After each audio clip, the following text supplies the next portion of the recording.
आज हमारे साथ इस बदले हुए मौसम की नज़ाकत में एमआईएम पार्टी के मुजफ्फरनगर के जिला अध्यक्ष मौलाना इमरान कासमी साहब मौजूद हैं, क्योंकि जिस तरीके से अभी तक एमआईएम पार्टी का उत्तर प्रदेश में गठबंधन नहीं हुआ है, तो इस वक्त कहीं ना कहीं सूरत हाल जानने के लिए दर्शक भी बेताब हैं। तो शाहलट की एक मुहिम रहती है कि दर्शकों तक वो जरूर पहुंचे जिसका रहता है उनको इंतजार। उसी कड़ी में आज मौलाना इमरान कासमी मुजफ्फरनगर डालेंगे खास रोशनी, क्योंकि आप मुजफ्फरनगर के जिला अध्यक्ष हैं। स्वागत है आपका मौलाना इमरान कासमी साहब। शुक्रिया, बहुत बहुत जज़ाकुमुल्लाह।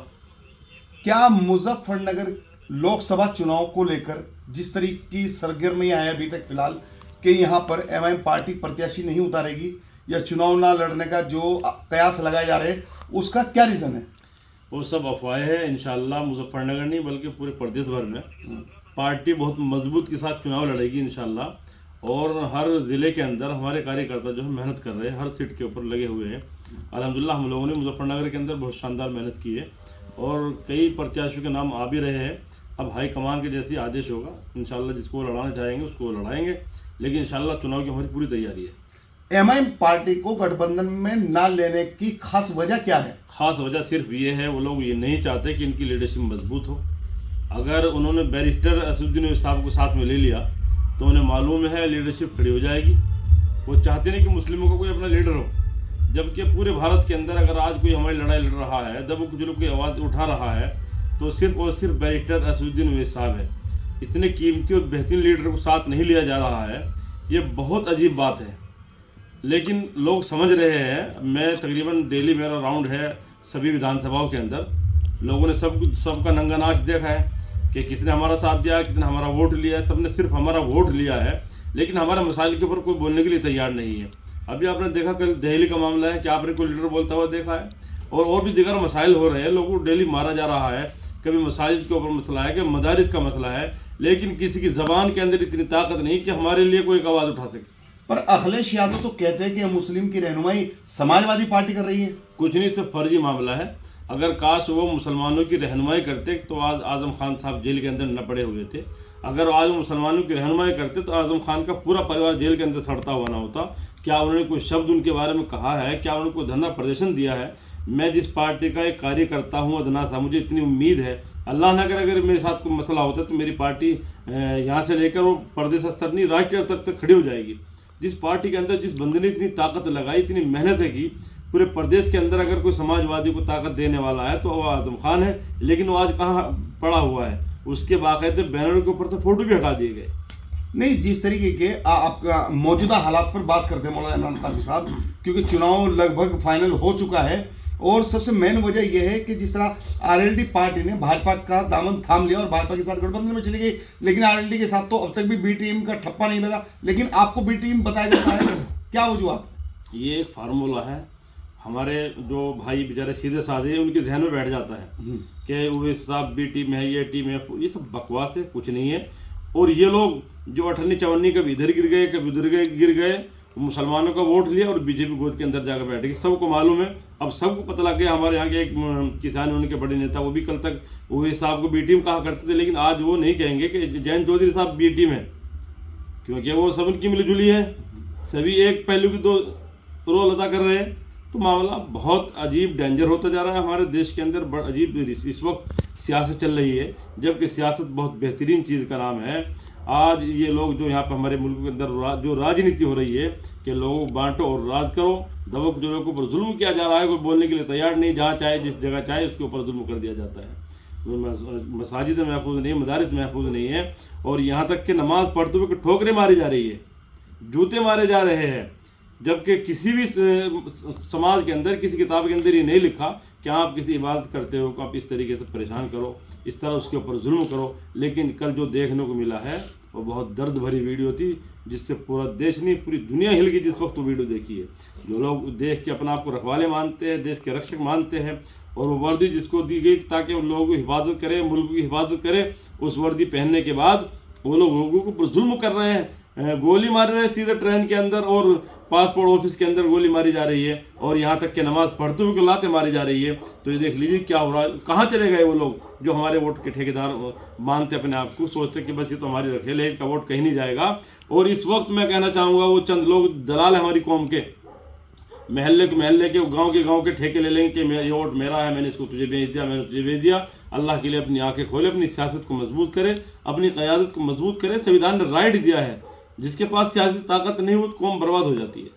आपके साथ नामचीन चेहरों का ना आना क्या वजूहत है? नहीं माशाल्लाह हमारे साथ तो नामचीन चेहरे हैं जी। हमारा लीडर सबसे नामचीन है। मैं नहीं मानता हमारे लीडर के बराबर कोई चेहरा पूरे मुल्क के अंदर होगा। और लोग आ रहे हैं, लेकिन वो लोग अभी आते हुए पता नहीं डर रहे हैं क्या उनका मसला है। जबकि हमारे तो प्रदेश अध्यक्ष जी ने कहा कि आप आइए, आप यहाँ पर आकर खुद वोट लोगों को टिकट बांटिए। लेकिन बेचारे जिनके अंदर जहन के अंदर गुलामी बसी हुई है, जिन्होंने सारी जिंदगी गुलामी की है, वो एकदम आसानी से नहीं आएंगे। 2024 का जो लोकसभा चुनाव है, पूर्व में नगर पालिका में बहुत अच्छा प्रदर्शन किया आपकी पार्टी ने, लगभग पश्चिमी उत्तर प्रदेश में। और दूसरी बात है, क्या लोकसभा चुनाव में कहीं ना कहीं सवाल इस बात का खड़ा होता है कि जब आपके पास इतना अच्छा वोट परसेंटेज है तो उसके बाद भी आखिर आपको गठबंधन में क्यों नहीं लिया जा रहा है? दरअसल मसला यही है, क्योंकि चंद लोग हैं जो उल्टी सीधी बात बकते हैं। हमारे जो लीडर है बैरिस्टर असदुद्दीन साहब बहुत सुलझे हुए और बहुत सज्जन आदमी है। उन्होंने इंतज़ार किया कि लोग हमें अपने साथ मिले, ताकि हमारे ऊपर जो हमारी ही कौम के लोग जो इल्ज़ाम लगाते हैं वो दोबारा से हमारे ऊपर इल्ज़ाम न लगाए। वरना अल्हम्दुलिल्लाह पार्टी चुनाव लड़ेगी। हम इंतज़ार करते रहे कि भाई वोट बिखरे ना, एक मुत्तहिद होकर और एक मुश्त होकर हिंदू मुस्लिम सिख ईसाई सब देश हित में वोट डाले, देश को बचाने के लिए वोट डाले। लेकिन ये पार्टियां चाहती नहीं है कि देश से बीजेपी चली जाए।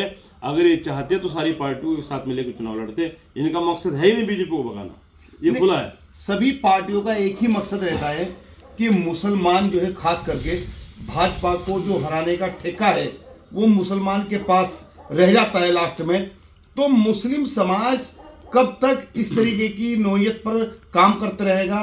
क्यों, मतलब ऐसा है कि मतलब अगर कोई भी लीडर काम करने के लिए आता है तो चंद दिनों में पोल खुल जाती है कि वो बी टीम निकल गई, कल आज एमआईएम पार्टी है, कल पीस पार्टी है, ये पार्टी इस तरह की पार्टी बन जाती है। तो कहीं ना कहीं मुस्लिम समाज का मनोबल, तो आप जैसे हजरात जो पार्टियां बनाते हैं, फिर चंद दिनों के बाद में जब वो जागना शुरू होते हैं तो आप बैठने का काम करते हैं उस टाइम?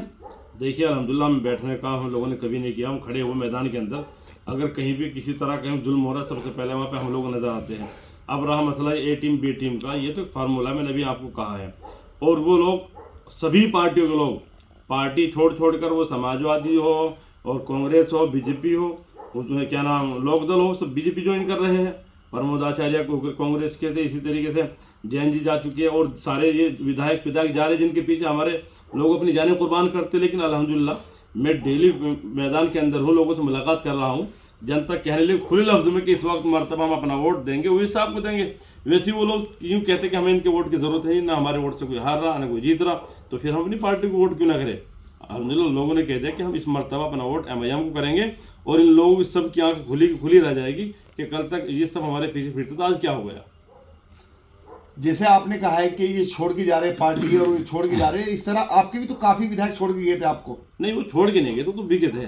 अच्छा, हाँ, वो छोड़ के नहीं गए तो वापस आने के लिए बेकरार फिर तो रहे। क्या पता इन जाने वालों के सामने भी कोई मजबूरी हो साहब? मजबूरी कोई नहीं है, मजबूरी सिर्फ एक ही है, सबके ध्यान के अंदर ये बैठा हुआ कि मैं अच्छा हिंदू किस तरह नजर आऊं, बस और कुछ नहीं है। ये मतलब लोकसभा चुनाव जो है इसको हिंदू मुस्लिम के बंटवारे पर क्या आप बांटना चाहते हो? नहीं, हमने तो ये कभी सोचा ही नहीं और ना हमारी इस तरह की राजनीति है। लेकिन दीगर लोग कर रहे हैं और बल्कि ये सीधा खुला नजर आ रहा है, हिंदू मुस्लिम के ऊपर तो राजनीति हो रही है। राम मंदिर का मामला हो, दीगर मसाइल हो, कभी इस मस्जिद के ऊपर मसला, कभी हल्द्वानी के अंदर मसला, कभी यहाँ की मस्जिद शहीद की जा रही है। तो राजनीति तो ये हो रही है 2024 चुनाव को लेकर। तो ओवैसी साहब क्या कर रहे हैं? वे साहब तो देश को बचाने की और संविधान को बचाने की लड़ाई लड़ रहे हैं, दबे कुछ लोग की लड़ाई लड़ रहे हैं। जहाँ पे किसके ऊपर कहीं अत्याचार किया जा रहा हो, किसी मजहब का हो, तो सबसे पहले अगर इस मुल्क के अंदर आवाज़ उठती है तो वो सिर्फ मजलिस की आवाज़। नहीं, कल जो प्रकरण हुआ है दिल्ली में, क्या उस पर कोई ज्ञापन वापन दिया है आपने? बिल्कुल, हम लोगों ने उसके ऊपर आवाज़ उठाई है और हमारे सदर साहब ने उसके ऊपर ट्वीट भी किया है, लेकिन वो सस्पेंड कर दिया। लेकिन हम ये चाहते सस्पेंड नहीं, ऐसा आदमी जेल के अंदर होना चाहिए जो एक नमाज पढ़ते हुए को, एक इबादत करते हुए इस तरीके से जूते मार रहा है। बल्कि ऐसे लोगों पर तो उस वक्त जूते ही मारे जाए। कोई भी हो, किसी मजहब के लिए अगर इस तरह की हरकत कोई आदमी करता है, हिंदू मुस्लिम सिख ईसाई अगर किसी इबादत करते हुए सताया जाता है कोई भी किसी को भी, तो उसके खिलाफ सख्त सख्त कार्रवाई होनी चाहिए।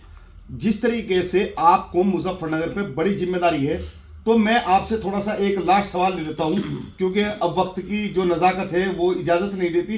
तो मेरा लास्ट सवाल ये है कि आप थोड़ा सा ये क्लियर कर दीजिए, क्योंकि दर्शक जानना चाहते हैं कि लोकसभा चुनाव में क्या एमआईएम पार्टी अब की बार चुनाव मैदान में मुजफ्फरनगर में आएगी या नहीं, यस या नो?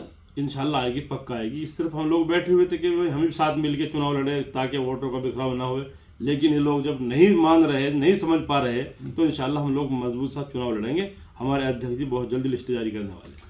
आज हमारे साथ जिलाध्यक्ष एमआईएम पार्टी के मौलाना इमरान कासमी ने बड़ा खुलासा किया है। जिस तरीके से कयास लगाए जा रहे थे और लोग बाग असमंजस में फंसे हुए थे कि एमआईएम पार्टी का अब की बार मुजफ्फरनगर में प्रत्याशी नहीं होगा, लेकिन ये संदेश वहां तक आज जरूर शाहलट के माध्यम से पहुंचने वाला है कि एमआईएम पार्टी ने एक अपनी आवाज बुलंद करके जो बात कही है, शाहलट के माध्यम से साफ साफ संदेश दे दिया है कि मुजफ्फरनगर में भी हम लोकसभा का उम्मीदवार जल्द ही उतारेंगे, क्योंकि हम पहले इस कयास में लगे हुए थे कहीं ना कहीं गठबंधन में हमें भी लिया जाए, लेकिन गठबंधन में जब नहीं लिया जा रहा है तो अब यह है कि खुद ही चुनावी मैदान में होंगे। तो अब देखते ही ये आगे देखना होगा कि किस तरीके से इस चुनावी सफर को एमआईएम पार्टी तय करेगी। आप देख रहे हैं कैमरामैन इमरान अंसारी के साथ अरशद राणा की मुजफ्फरनगर से एक खास चर्चा मौलाना इमरान कासमी जिलाध्यक्ष एमआईएम पार्टी के साथ।